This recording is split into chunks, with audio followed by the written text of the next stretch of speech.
Let me tell you my favorite herb that I take almost every single day. And if you don't know me, my name is Mama Love and we are on our healing journey.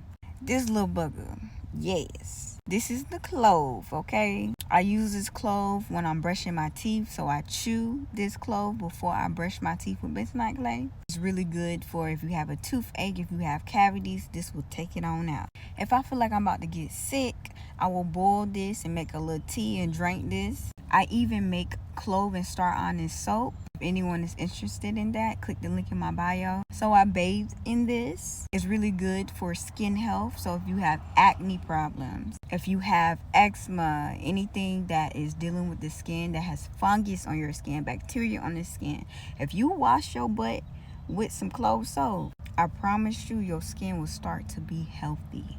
As well as this is really good for a parasite cleanse. If you have never detoxed or a day in your life and you feeling janky and you need a little good clean, a mini detox, this will clean you out.